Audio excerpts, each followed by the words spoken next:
Centre में आप सभी लोगों का स्वागत है।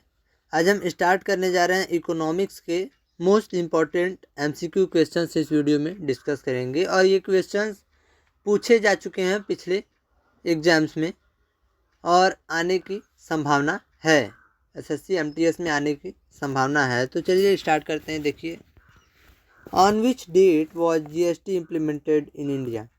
भारत में जीएसटी किस तारीख को लागू किया गया था? तो किस तारीख को लागू किया गया था? 1 जुलाई 2017। 1 जुलाई 2017। अगला क्वेश्चन देखिए, नीति आयोग का पूर्ण रूप क्या है? नीति आयोग का पूर्ण रूप क्या है? National Institution for Transforming India. Option number B सही होगा, National Institution for Transforming India. अगला क्वेश्चन देखिए, भारत में नीली क्रांति किससे संबंधित है? तो ब्लू रिवॉल्यूशन किससे संबंधित है? फिश प्रोडक्शन, मछली उत्पादन से रिलेटेड है। मुद्रा के अवमूल्यन डिवैल्यूएशन का मुख्य उद्देश्य क्या होता है? मुद्रा के अवमूल्यन डिवैल्यूएशन का मुख्य उद्देश्य क्या होता है? निर्यात को बढ़ावा देना। ऑप्शन नंबर बी सही होगा, निर्यात को बढ़ावा देना, इनकरेजिंग एक्सपोर्ट्स। अगला क्वेश्चन देखिए, भारत में राष्ट्रीय आय की गणना कौन करता है? Who calculates the national income in India? तो एनएसओ करता है। ऑप्शन नंबर सी सही है, एनएसओ करता है। भारत में राष्ट्रीय आय की गणना कौन करता है? एनएसओ करता है, नेशनल स्टैटिस्टिकल ऑफिस। अगला क्वेश्चन देखिए, एफडीआई का पूर्ण रूप क्या है? एफडीआई का पूर्ण रूप क्या है? Foreign direct investment. अगला क्वेश्चन देखिए, किस पंचवर्षीय योजना को गॉडगिल योजना भी कहा जाता है? तो ऑप्शन नंबर बी सही होगा, तीसरी पंचवर्षीय योजना को गॉडगिल योजना कहा जाता है, इसके नाम से भी जाना जाता है। भारत में आर्थिक सुधारों के समय प्रधानमंत्री कौन थे? 1991 के टाइम पे जब आर्थिक सुधार हो रहे थे तो उस टाइम प्रधानमंत्री भारत के कौन थे? तो PV Narasimha Rao. Option number B सही होगा, पीवी नरसिम्हा राव उस टाइम में प्रधानमंत्री थे। अदृश्य बेरोजगारी, डिसग्रेस्ड अनएम्प्लॉयमेंट का क्या अर्थ है? तो इसका क्या अर्थ है? ऑप्शन नंबर बी सही होगा, श्रम की सीमांत उत्पादकता शून्य, marginal productivity of labour is 0। अगला क्वेश्चन देखिए, व्यापार संतुलन, बैलेंस ऑफ ट्रेड क्या है? तो ये क्या है? बैलेंस ऑफ ट्रेड क्या है? निर्यात और आयात के बीच का अंतर, निर्यात और आयात के बीच का अंतर। ऑप्शन नंबर ए सही होगा, difference between export and import.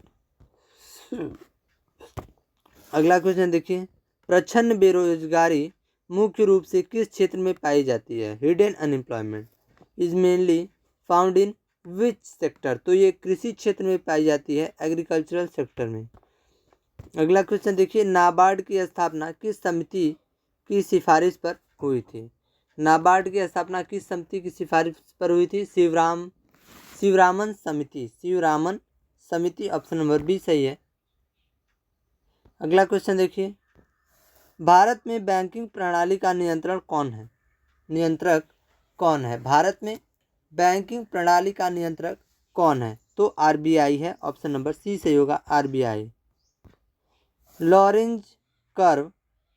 Lorentz वक्र क्या मापता है? लॉरेंज कर्व या लॉरेंज वक्र क्या मापता है? इसका क्या काम है? आय की असमानता, इनकम इनइक्वालिटी।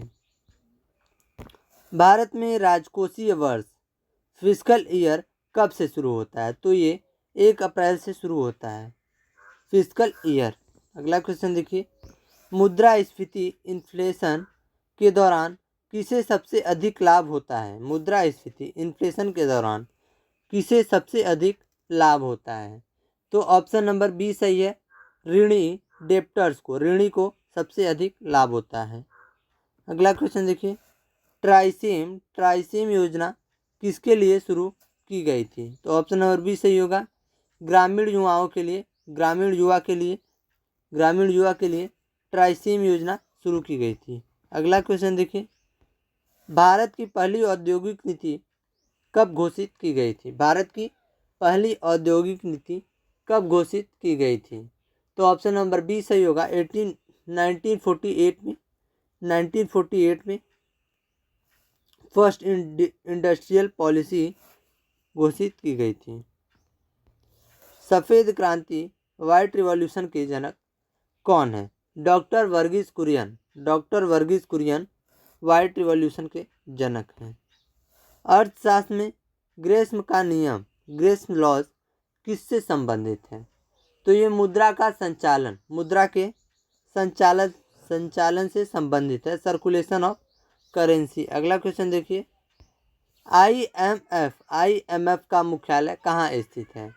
तो वॉशिंगटन डीसी में स्थित है। वॉशिंगटन डीसी में आईएमएफ का मुख्यालय स्थित है। और आईएमएफ का क्या नाम है? International monetary fund. International monetary fund. अगला क्वेश्चन देखिए, भारत में गरीबी रेखा का आकलन कौन करता है? भारत में गरीबी रेखा का आकलन कौन करता है? तो नीति आयोग करता है। अगला क्वेश्चन देखिए, बुल और बियर, बुल एंड बियर शब्द किससे संबंधित हैं? तो शेयर बाजार, शेयर मार्केट, इसको स्टॉक मार्केट से संबंधित है बुल और बियर। भारत में पहला बैंक कौन सा था? तो भारत में पहला बैंक कौन सा था? Bank of Hindustan. Bank of Hindustan. अगला क्वेश्चन देखिए, विश्व बैंक को और किस नाम से जाना जाता है? विश्व बैंक को और किस नाम से जाना जाता है?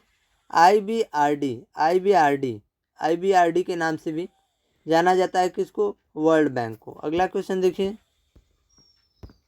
रुपये का चिन्ह किस वर्ष अपनाया गया था? रुपये का चिन्ह किस वर्ष अपनाया गया था? 2010 में अपनाया गया था।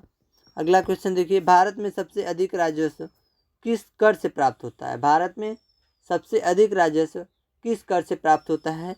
तो वो जीएसटी से प्राप्त होता है। अगला क्वेश्चन देखिए, 8वीं पंचवर्षीय योजना किस मॉडल पर आधारित थी? John W Miller. John W Miller. Option number B सही है। जो 8वीं पंचवर्षीय योजना थी वो इस मॉडल से आधारित थी, जॉन डब्ल्यू मिलर। नरेगा का नाम बदलकर मनरेगा कब किया गया? 2009 में नरेगा का नाम बदलकर मनरेगा कर दिया गया।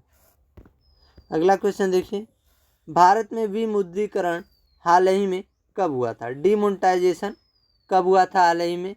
तो 8 नवंबर 2016 को डिमोनेटाइजेशन हुआ था। अगला क्वेश्चन देखिए, स्टैगफ्लेशन क्या है? स्टैगफ्लेशन उच्च मुद्रास्फीति और बेरोजगारी। ऑप्शन नंबर बी सही है। उच्च मुद्रास्फीति और बेरोजगारी, high inflation and high unemployment. अगला क्वेश्चन देखिए, भारत में पहला क्षेत्रीय ग्रामीण बैंक आरआरबी कब स्थापित किया गया था?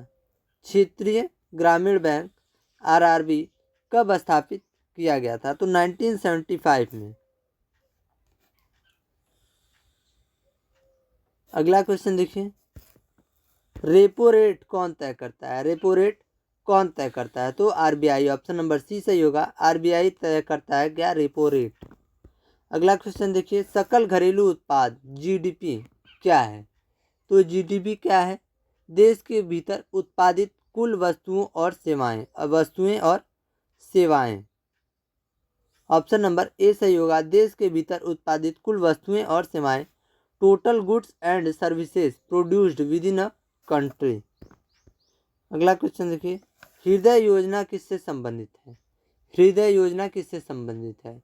विरासत स्थलों का विकास, विरासत स्थलों का विकास, हेरिटेज साइट डेवलपमेंट से संबंधित है हृदय योजना। अगला क्वेश्चन देखिए, भारत का सबसे बड़ा व्यापारिक भागीदार कौन सा देश है? Which country is India's largest trading partner? तो यूएसए है, यूएसए। ऑप्शन नंबर बी सही है, यूनाइटेड स्टेट ऑफ अमेरिका।